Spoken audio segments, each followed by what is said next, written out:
여기 충격적인 소식이 전해집니다. 세계 최고의 기술을 가진 미국에서 에너지부와 국방부 최고 권위자들이 한국을 우려하고 있습니다. 유럽보다 뛰어난 이 기술과 엄청난 시장 점유율에 전 세계가 충격에 빠지고 마는데요. 도대체 무슨 기술이기에 이토록 난리인 것일까요? 오늘의 사연 한번 들어보겠습니다. 안녕하세요. 저는 미국 에너지부의 선임 연구원 에밀리 카터라고 합니다. 그날 오후 전화 한 통으로 제 삶이 완전히 달라질 줄은 꿈에도 몰랐습니다. 배터리 시험 결과를 검토하며 책상에 앉아있던 중이었어요. 그때 상관께서 머리를 내밀며 말씀하셨습니다. 에밀리, 다음 주에 한국으로 출장을 가야겠네. 거기 배터리와 방위 기술을 평가해오게. 한국이라니요? 순간 머릿속이 빙글빙글 돌았습니다. 저는 미국이 첨단 기술 분야에서 항상 앞서 있다고 믿고 있었습니다. 낡은 실험실 몇 곳, 작은 공장, 똑똑한 엔지니어 몇 명 정도나 있겠지 했었죠. 미국 과학기술을 위협할 만한 곳이라고는 상상도 못했습니다. 그런데 한국의 기술부상이라는 제목의 브리핑 자료를 건네받자 저는 단순한 출장 이상이 될 거라는 예감에 가슴이 두근거렸습니다. 비행기에 오르자 저는 곧바로 준비에 들어갔습니다. 한국 배터리 기업들이 세계 시장의 절반을 차지한다는 보고서, 유럽 국가들이 한국 방산 장비를 수입한다는 기사를 몇 번이고 읽었어요. 저는 고개를 저으며 속으로 되뇌었습니다. 반도체는 잘했지만 진짜 혁신은 여전히 우리 차지야. 노트북에 질문을 잔뜩 적어두었습니다. 안전성 테스트는 어떻게 하나요? 생산 규모는 어떻게 늘리나요? 연구 자금은 어디서 나옵니까? 완벽한 보고서를 작성해 미국 기술이 여전히 최고임을 증명하겠다는 각오였어요. 14시간의 비행 동안 저는 창밖으로 지나가는 구름을 바라보며 눈을 감았습니다. 기내 조명이 어두워지자 대부분 승객은 잠들었고 저는 머릿속에 떠오르는 질문들을 정리했어요. 공장 몇 곳 돌아보고 전문가 몇 명 인터뷰하면 충분할 거야. 자신감이 차올랐습니다. 드디어 인천국제공항에 도착했습니다. 첫눈에 보이는 것은 화려한 조명과 매끄러운 유리벽이었어요. 마치 SF 영화 세트장 같았습니다. 자동 여권 심사대를 통과하는데 몇 초밖에 걸리지 않아서 저는 속으로 와 미국보다 빠른 애라고 감탄했습니다. 수화물 찾는 곳에선 김민재 연구원님이 제 이름이 적힌 팻말을 들고 기다리고 계셨습니다. 반듯한 정장 차림에 유창한 영어, 다정한 미소까지 첫인상이 정말 좋았습니다. 우리는 검은색 승용차에 올랐고 시원한 바람과 깔끔한 도로가 눈에 들어왔어요. 멋지지만 그래도 공항이니 큰 기대는 말아야지라고 생각하며 마음을 다잡았습니다. 시내로 들어가는 동안 김 연구원님께 여러 질문을 던졌습니다. 배터리 연구실은 어디에 있나요? 생산 라인은 어떻게 운영되죠? 그는 차분하게 대답해 주셨는데 제가 모르는 논문과 실험 결과까지 술술 말씀하셨어요. 그럴 때마다 제 가슴은 살짝 내려앉았습니다. 조직이 잘 갖춰져 있구나. 그래도 기술은 우리가 앞서겠지라는 생각이 들었지만 점점 의문이 커졌습니다. 유리로 된 고층 빌딩, 화려한 전광판, 가지런히 심어진 가로수 모두 새로워 보였습니다. 제가 이게 모두 최근에 지은 건가요? 라고 묻자 김 연구원님께서 네, 지난 10년 동안 깨끗한 에너지와 스마트 시티에 집중 투자했습니다. 라고 대답하셨어요. 호텔에 도착해 방으로 들어서니 노트북과 노트를 꺼내 마지막으로 질문들을 정리했습니다. 밖으로 보이는 서울의 야경은 반짝이는 별처럼 빛났습니다. 가슴 한편에는 설렘이, 다른 한편에는 긴장이 함께 있었어요. 내일이면 첫 배터리 공장을 방문합니다. 집중하고 전문성을 유지하고 날카로운 질문을 던져야 해라고 스스로에게 말했지만 마음속에는 진짜 기술이 궁금해라는 호기심도 가득했어요.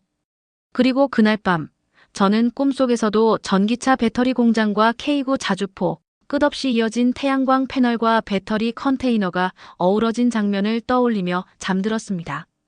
예상치 못한 여정의 시작이었죠. 다음 날 아침 호텔 로비에서 가이드 김민재 연구원님을 만났어요. 민재 연구원님은 깔끔한 정장을 입고 차트가 가득한 태블릿을 들고 계셨습니다. 안녕하세요, 카터 박사님. 민재 연구원님이 밝게 인사하셨어요. 오늘은 화성에 있는 우리나라 최대 규모의 배터리 공장을 방문하겠습니다. 저는 자신 있는 척 고개를 끄덕였어요. 차에 오르자마자 노트북을 펼치고 첫 질문을 했습니다. 여기서 하루에 배터리를 얼마나 만드나요? 민재 연구원님은 태블릿을 탭하며 대답하셨어요. 하루에 약 2만 개의 전기차용 배터리를 생산합니다. 펜을 거의 떨어뜨릴 뻔했어요. 2만 개요? 제가 목소리를 높이며 되물었어요. 스포츠 기록을 깬 것처럼 믿기 어려웠습니다. 공장에 도착하니 건물들이 작은 마을처럼 줄지어 있었어요. 축구장 크기만 한 건물이 수십 개 이어졌고 하얀 벽면과 반짝이는 유리창이 아침 햇살을 반사하고 있었습니다. 바깥에는 작은 로봇들이 도로에 그려진 선을 따라 빠르게 움직이며 무거운 배터리 부품 상자를 나르고 있었어요. 거대한 퍼즐을 맞추는 작은 도우미 같았죠. 보안 검색대를 지나자 긴 복도가 나왔습니다. 벽면에는 실시간 생산 현황을 보여주는 화면들이 쭉 이어져 있었어요. 몇 개의 셀이 조립되었는지, 몇 개의 팩이 완성되었는지, 몇 개의 테스트를 통과했는지 숫자가 초 단위로 올라가고 있었습니다. 민재 연구원님이 저를 주조립장으로 안내해 주셨습니다. 그곳은 정말 거대해서 반대편 벽이 잘 보이지 않았습니다. 기계들이 딸깍딸깍 소리를 내며 작은 부품을 배터리 셀에 하나씩 붙이고 있었어요. 작업복을 입은 직원분들은 차분하게 움직이며 각 단계를 확인하고 계셨습니다. 소음을 뚫고 이렇게 많은 배터리를 만들면서도 품질을 어떻게 유지하시나요? 라고 물었어요. 흰 가운을 입은 여성 한 분이 앞으로 나오셨습니다. 본인을 전고체 배터리 팀장 최은지 박사님이라고 소개하셨어요. 따뜻하면서도 진지한 눈빛이 인상적이었어요. 각 작업 때마다 카메라와 센서를 사용합니다. 박사님께서 설명하셨습니다. 셀 하나가 밀리미터 단위로 어긋나기만 해도 기계가 멈춥니다. 그리고 다음 단계로 넘어가기 전에 안전성과 성능 테스트를 모두 거칩니다. 박사님은 저를 유리벽으로 된 테스트실로 안내하셨습니다. 그 안에는 배터리 샘플을 검사하는 엔지니어분들이 있었어요. 작은 배터리 셀이 클램프에 고정되어 있고 전선과 기계에 연결되어 있었습니다. 디지털 게이지가 전압과 온도를 표시하고 있었어요. 이 테스트는 과열을 확인하는 겁니다. 박사님께서 말씀하셨습니다. 한여름의 뜨거운 날씨를 시뮬레이션해서 이 셀이 견디면 안전하다고 판단합니다. 제가 지켜보는데 기계가 온도를 점점 올렸습니다. 화면 속 셀은 불처럼 붉게 빛났지만 데이터선은 평온하게 유지되었습니다.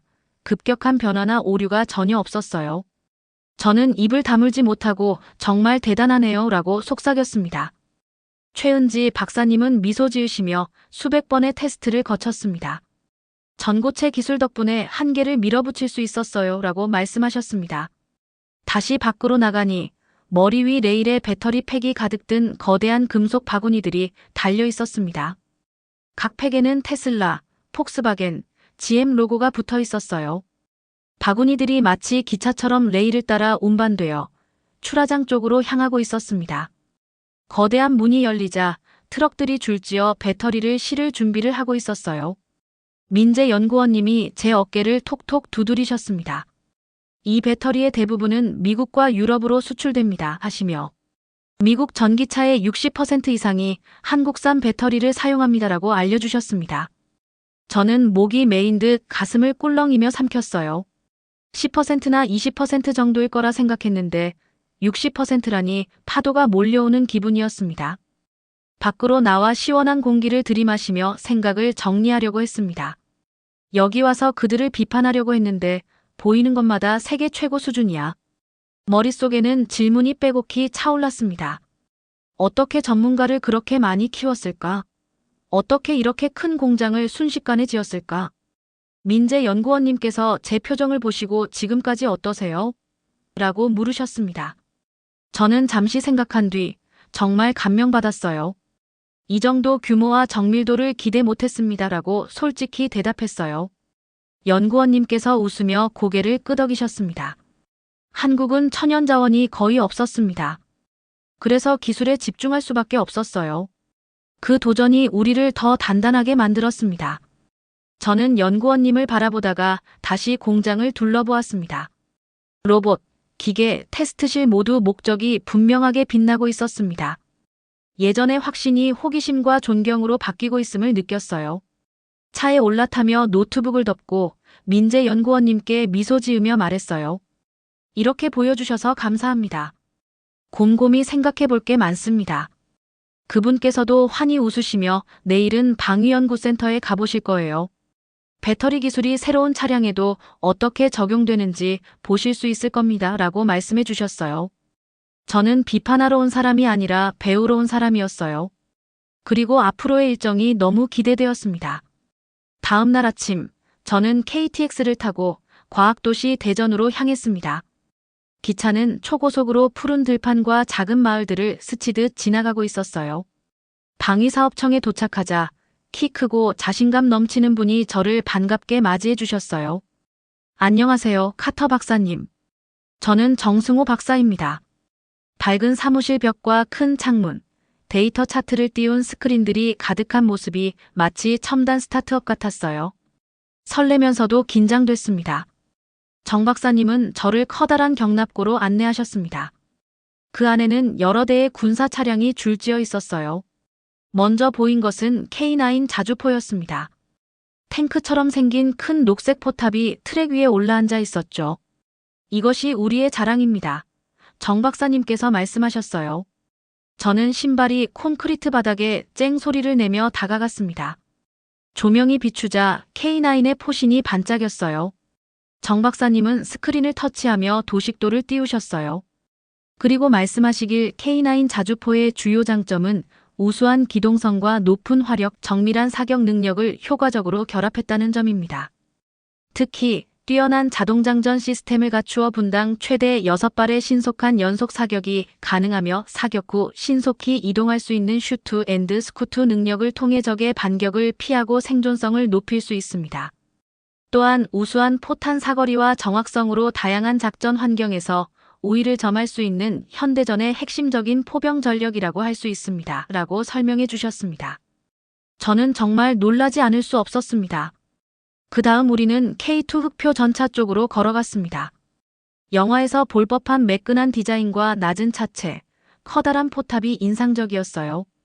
정 박사님이 K2 흑표 전차를 보며 K2 흑표 전차는 뛰어난 기동력과 강력한 화력 그리고 높은 생존성을 두루 갖춘 세계 최고 수준의 주력 전차로 평가되고 있습니다. 특히 자동 장전 장치를 탑재한 128강포로 정밀하고 신속한 사격이 가능하며 고성능 복합 장갑과 능동 방어 시스템을 통해 우수한 방어 능력을 제공하고 있습니다. 또한 첨단 디지털 전장 관리 시스템과 험지 극복 능력을 갖추어 다양한 전장 환경에서 효과적으로 작전을 수행할 수 있는 점이 가장 큰 장점으로 볼 수 있습니다. 라고 설명하시는데 저는 온몸에 전율이 흘렀습니다.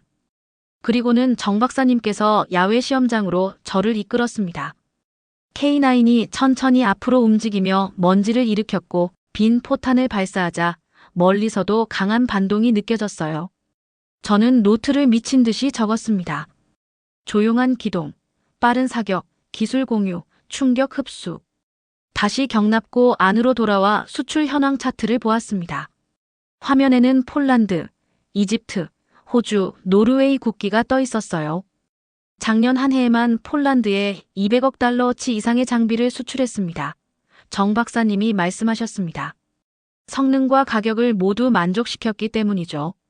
저는 그 숫자를 보고 입이 딱 벌어졌습니다. 200억 달러라니. 미국 무기가 시장을 이끌 것이라 믿었는데 한국이 작은 나라임에도 큰 성과를 내고 있었어요. 떠나기 전 정 박사님께서 마지막으로 해주신 말씀이 아직도 제 가슴에 남아 있습니다. 에밀리 박사님, 기술만으로는 충분치 않습니다. 비전과 협력이 있어야 합니다. 그것이 자원이 부족한 우리나라를 강하게 만든 힘입니다. 그 말씀이 머릿속을 맴돌며 저는 다시 기차역으로 향했습니다. 제 임무는 더 이상 단순한 평가가 아니었습니다. 저는 한국의 기술을 배우고 새로운 문제 해결 방식을 익히고 있었어요. 자동차든 자주포든 아이디어를 나누고 함께 일하면 강력한 해결책을 만들 수 있다는 것을 깨달았습니다. 집으로 돌아가는 기차 안에서 저는 지나가는 들판을 바라보며 만난 사람들에게 깊은 존경심을 느꼈습니다. 보고서는 한국이 틀렸다는 증거가 아니라 제가 배운 교훈을 나누는 이야기가 될 것입니다. 작은 나라가 용기, 창의력, 협력으로 세상을 이끌 수 있다는 사실이야말로 제가 본 어떤 데이터보다 값진 배움이었어요. 아침 해가 떠오르는 시간에 저는 울산에 도착했습니다. 울산은 바쁜 항구 도시였어요. 오늘은 한국이 가정과 사업장의 전기를 어떻게 저장하는지 보러 왔습니다. 창고에 배터리 몇 개만 있을 줄 알았는데 전혀 예상과 달랐어요. 기차역에서 민재연구원님께서 환한 미소로 반갑게 인사해 주셨습니다. 에밀리 박사님, 어서 오세요. 오늘은 울산 ESS 현장을 보실 거예요. 여기서 태양광과 풍력 전기를 수천 가구에 저장합니다. 밖으로 나가자 제 턱이 다물어지지 않았습니다. 반짝이는 태양광 패널이 끝없이 펼쳐져 있었고 마치 하늘을 비추는 거울 같았어요. 그 옆에는 긴 흰색 컨테이너가 기차처럼 줄지어 있었는데 하나하나가 수천 개의 배터리 모듈을 담고 있었습니다. 자갈길을 따라 걷는데 민재 연구원님께서 설명해 주셨습니다. 해가 비치거나 바람이 불 때 이 배터리에 전기를 저장합니다. 그리고 집에서 전기가 필요할 때 밤이 되거나 흐린 날에는 저장한 전기를 내보냅니다. 해가 진 후에도 환하게 켜진 불빛을 보며 몇 시간 전 햇빛으로 충전된 전기가 흐르는 모습을 상상했어요. 드디어 조망이 좋은 통제 건물에 도착했습니다. 큰 창문 너머로 ESS 전경이 한눈에 들어왔어요. 안으로 들어가니 엔지니어분들이 컴퓨터 앞에 앉아 다채로운 그래프를 보고 계셨습니다. 하나는 태양광 발전량, 다른 하나는 전력망으로 나가는 전력량을 보여주고 있었어요. 그래프의 선이 바다 물결처럼 오르내렸습니다. 그때 초록색 배지를 단 이지우 엔지니어님이 반갑게 맞아주셨습니다. 안녕하세요, 카터 박사님. 전력 흐름 관리를 직접 보시겠어요? 저는 네, 보고 싶습니다. 라고 대답했습니다. 이지우 엔지니어님이 버튼을 누르자 화면이 충전 방전 주기 그래프로 확대되었습니다. 태양광 패널이 필요 이상 전기를 생산하면 이 배터리에 충전하고 전력 수요가 높을 때, 저녁 시간 같은 때 배터리를 방전합니다. 몇 가구에 전기를 공급할 수 있나요? 제가 물었습니다. 이지우 엔지니어님이 숫자 2만을 가리키셨습니다. 이 ESS는 하루 동안 2만 가구에 전기를 공급할 수 있습니다. 저는 입을 다물 수 없었어요. 2만 가구라니요? 작은 도시 하나를 켤 수 있는 양이었습니다. 밖에 나가보니 트럭과 벤이 구형 배터리 모듈을 빼고 새 모듈로 교체하고 있었습니다. 민재 연구원님께서 유지보수가 핵심입니다. 3년마다 모듈을 교체해 성능을 높입니다라고 알려주셨습니다. 문제가 생기면 어떻게 하나요? 제가 물었습니다. 이지우 엔지니어님께서 미소 지으며 대답하셨습니다. 센서가 결함을 일찍 잡아냅니다. 모듈이 과열되거나 안전기준 이하로 떨어지면 자동으로 분리되고 알람이 울립니다. 태블릿을 탭하자 현장 지도에 작은 빨간 점이 하나 찍혔어요. 저 점은 오늘 교체될 예정입니다. 안전을 위한 세심한 관리에 감탄했습니다.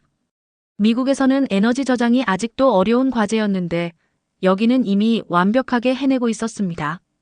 다음으로 이지우 엔지니어님께서 전국 여러 ESS 현장을 모니터링하는 제어실로 안내해 주셨습니다. 벽면의 스크린에는 울산, 제주도, 호수 위에 설치된 플로팅 태양광 발전소까지 실시간 영상이 나왔습니다. 이 시스템들을 연결해 전력망 균형을 맞춥니다. 한 지역에 전기가 남으면 필요한 지역으로 보내는 거죠. 쉬는 시간에 브라질 엔지니어 한 분이 다가와 물으셨습니다. 에밀리, 미국에서는 에너지 저장을 어떻게 관리하나요? 저는 어깨를 으쓱하며 우리도 프로젝트를 진행 중이지만 이 정도 규모는 아니에요라고 답했습니다. 그분이 고개를 끄덕이며 말했습니다. 한국은 정전 사태를 겪은 뒤 일찍 시작했어요. 긴급성을 느끼고 빠르게 투자했죠. 2011년 일본 후쿠시마 사고 이후 많은 나라가 전력 부족을 걱정했었습니다. 한국은 재생에너지와 저장 시스템을 적극적으로 밀어붙였다는 사실을 깨달았습니다. 기차역으로 돌아가는 길에 민재 연구원님께 미국 에너지 저장 시스템에서 가장 놀라웠던 점이 뭐예요? 라고 물었습니다. 민재 연구원님께서 웃으시며 미국도 기술력은 뛰어나지만 우리는 위기를 빠르게 인식하고 즉시 행동했습니다. 그 절박함이 대규모 시스템 구축을 가능하게 했습니다라고 말씀해 주셨어요. 첫날에 비판하러 왔다가 배움을 얻고 있었습니다. 울산 ESS 현장은 속도와 팀워크, 분명한 목표가 큰 문제를 해결한다는 사실을 알려주었습니다. 돌아오는 기차 안에서 저는 주황빛으로 물드는 태양을 바라보며 이곳 사람들의 열정에 깊은 존경을 느꼈습니다. 보고서는 한국이 틀렸다는 증거를 담는 것이 아니라 제가 배운 교훈을 전하는 이야기가 될 것입니다. 배터리, 방산 기술, 스마트 그리드 이 모든 도구로 밝고 안전한 미래를 만드는 한국의 모습은 어떤 차트나 시험 결과보다 값진 배움이었습니다. 울산의 거대한 ESS 현장을 본 후 저는 피곤하면서도 설레는 마음이 가득했어요. 그날 저녁 호텔 근처의 작은 카페에 앉아 노트북을 열었습니다. 어제 본 모든 것을 글로 정리하려고 했어요. 거대한 배터리 공장, 엄청난 현대적 기술의 집약체 K9 자주포, 그리고 전력망을 지탱하는 끝없는 태양광 패널. 중학생도 쉽게 읽을 수 있도록 쉬운 단어를 골라 썼습니다. 한국이 천연 자원이 부족하다는 어려움을 어떻게 팀워크, 창의력, 빠른 실행력으로 기회로 바꿨는지 적어 내려갔어요. 글을 쓰다 보니 만났던 엔지니어분들의 반짝이는 눈빛과 공장, 기계들의 윙윙거리는 소리가 떠올라 저도 모르게 미소가 지어졌어요. 이 이야기가 한국에 대한 인식을 바꿀 수 있겠다는 생각이 들었습니다. 글을 마치고 몇 부를 출력한 뒤 저는 인근 중학교로 걸음을 옮겼습니다. 교문이 선명한 초록색으로 칠해져 있었고 교정에는 교복을 입은 학생들이 웃으며 이야기하고 있었어요. 선생님 한 분이 저를 반갑게 맞아주시고 호기심 가득한 학생들로 가득 찬 교실로 안내해 주셨습니다. 칠판 앞에 서자 가슴이 두근거렸어요. 한국 학생들과 처음 대화하는 순간이었으니까요. 안녕하세요, 여러분. 제가 인사했어요. 저는 미국에서 온 에밀리 카터 박사입니다. 여러분 나라의 놀라운 기술을 배우러 왔어요. 제가 발견한 이야기를 들려드리려고 합니다. 학생들은 몸을 앞으로 기울이며 눈을 반짝였어요. 제가 쓴 기사를 들어보라고 보여드렸습니다. 이 글은 한국이 배터리로 자동차를 움직이고 사람들을 지키며 태양 에너지를 저장하는 이야기예요. 전기차 타본 친구 있나요? 제가 물었더니 몇몇 친구들이 손을 들었어요. 여러분이 탄 전기차 대부분은 바로 이 한국산 배터리를 사용합니다. 잠시 멈추자 몇몇 친구들이 놀란 표정을 지으셨습니다. 저는 계속 말했어요. 이 배터리들은 축구장만 한 공장에서 매일 2만 개씩 만들어집니다. 로봇과 사람이 함께 일하고 있죠. 다음으로 K9 자주포 사진을 띄웠습니다. 이건 군용 차량입니다. 제가 설명했어요. 우수한 기동성과 높은 화력, 정밀한 사격 능력을 효과적으로 결합되어 있는 기술체입니다. 학생들이 그 모습에 킥킥 웃으셨어요. 이어 울산 ESS 현장 사진을 보여드렸습니다. 이 흰색 컨테이너들은 태양 에너지를 저장합니다. 제가 말했어요. 밤에 전등을 켤 때 도움을 주고 정전이 되어도 병원과 집을 지켜줍니다. 한 학생이 손을 들고 물었어요. 여기서도 이런 시설을 지을 수 있나요? 저는 웃으며 대답했습니다. 물론입니다. 팀워크와 스마트한 계획만 있으면 어디서나 큰 프로젝트를 할 수 있어요. 제 발표가 끝난 뒤 학생들은 작은 모둠으로 나뉘어 질문을 쏟아냈습니다. 배터리를 안전하게 테스트하려면 어떻게 하나요? 배터리 관련 일을 하려면 어떤 학교를 가야 하나요? 저도 엔지니어가 되어 새 발명품을 만들 수 있을까요? 저는 솔직히 답했습니다. MIT에서 공부했던 경험, 연구실에서 밤을 새웠던 이야기, 질문을 멈추지 않는 것의 중요성을 전했어요. 모든 위대한 발명은 질문에서 시작합니다. 라고 말하며 1분 만에 충전되는 배터리를 만들 수 있을까? 라고 물어보고 도전하고 배우다 보면 멋진 결과가 나올 수 있습니다. 라고 격려했어요. 마지막으로 선생님께서 학생들이 만든 손편지를 한 장 건네주셨습니다. 태양광 패널과 배터리가 그려진 카드에 감사합니다. 에밀리. 라는 글자가 적혀 있었어요. 제 마음이 뭉클해졌습니다. 지식을 나누는 일이 배우는 것만큼 중요하다는 걸 깨달았어요. 그날 밤 호텔방에서 저는 서울의 반짝이는 야경을 바라보았습니다. 비판하려고 왔다가 오히려 영감을 얻은 제 자신이 떠올랐어요. 보고서는 이제 희망과 혁신, 협력의 이야기를 전할 겁니다. 한국은 엔지니어, 학생, 연구자가 함께 일할 때 큰 꿈도 현실이 된다는 걸 가르쳐 주었어요. 노트북을 덮으며 저는 속삭였습니다. 고마워요, 한국. 이 여정을 절대 잊지 않겠습니다. 그 다짐을 가슴에 안고 모두가 아이디어를 나누고 문제를 함께 해결하며 더 밝은 세상을 만드는 꿈을 꾸며 잠들었어요. 한국에서의 마지막 날 아침은 묘하게 다르게 느껴졌어요. 출발하기 전에 호텔 근처 작은 공원에 들르기로 했어요. 벚꽃이 활짝 핀 나무들이 길 양쪽으로 줄지어 있었고 분홍빛 꽃잎이 산들바람에 춤추고 있었습니다. 저는 나무 그늘 아래 벤치에 앉아 맑은 공기를 깊이 들이마셨습니다. 한국은 어떻게 어려움을 기회로 바꿨을까 생각했어요. 텅 빈 들판이 거대한 배터리 공장이 되고 웅장한 K고 자주포가 다른 나라들을 지키고 태양광 농장이 도시를 밝히는 모습이 떠올랐습니다. 벤치에 앉아 노트북을 꺼내 마지막 메모를 적었습니다. 한국은 팀워크, 창의력, 용기의 힘을 가르쳐 주었습니다. 배터리, 전차, 태양광 패널을 화살표로 연결한 작은 그림도 그렸어요. 제 여정을 간단하게 보여주는 지도 같았죠. 떠날 시간이 되자 택시를 타고 인천공항으로 향했습니다. 차 안에서 중학교에서 질문하던 학생들이 떠올랐습니다. 기계가 아니라 사람들의 호기심과 배우려는 의지가 진정한 힘임을 깨달았습니다. 공항에 도착해 체크인하고 탑승 게이트를 찾았습니다. 큰 창문 옆에 앉아 비행기가 이착륙하는 모습을 지켜보았어요. 각 비행기마다 사람들의 이야기를 싣고 있었습니다. 저는 이곳이 단순한 공항이 아니라 제 관점이 완전히 바뀐 장소라는 생각이 들었습니다. 노트북을 열고 워싱턴의 동료들에게 이메일을 썼습니다. 제목에는 한국기술혁신 보고서를 적고 내용에는 한국에서 돌아왔습니다. 배터리, 방위, 에너지 저장 기술이 세계 최고 수준이었습니다. 무엇보다 지식 공유와 협력 정신이 모든 프로젝트를 이끌었습니다. 협력 파트너십과 공동 연구를 적극 추진할 것을 제안합니다. 한국은 경쟁자가 아니라 더 깨끗하고 안전한 미래를 함께 만드는 파트너입니다. 이메일을 보내고 나서 저는 일어나 탑승 게이트로 걸어갔습니다. 가슴이 설렘과 아쉬움으로 두근거렸어요.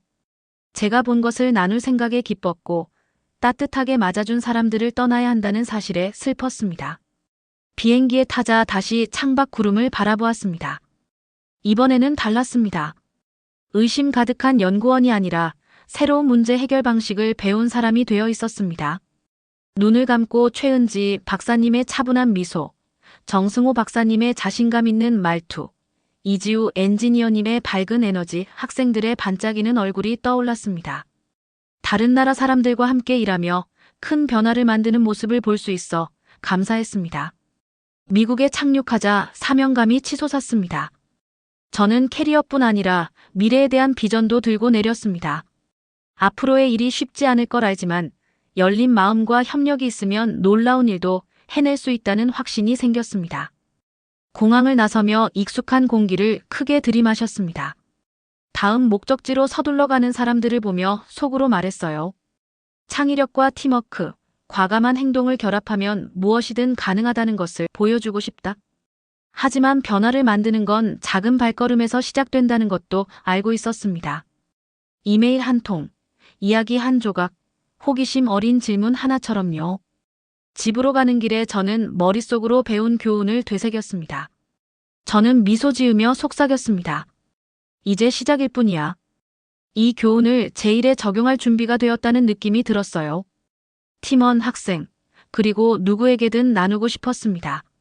그렇게 제 여정은 시작했던 곳, 제 책상에서 마무리되었습니다. 하지만 저는 같은 사람이 아니었습니다. 새로운 사명이 생겼습니다. 나라와 나라를 잇는 다리를 놓고 서로 배우며 협력과 희망으로 가득한 세상을 만드는 것. 그날 저는 노트북을 열고 새로운 페이지를 펼쳤습니다. 그리고 큰 글씨로 적었어요. 함께라면 세상을 밝힐 수 있습니다. 영상 재미있게 보셨나요? 마음에 드셨다면 구독과 좋아요 부탁드리겠습니다. 다음 영상 만드는데 큰 힘이 됩니다. 감사합니다.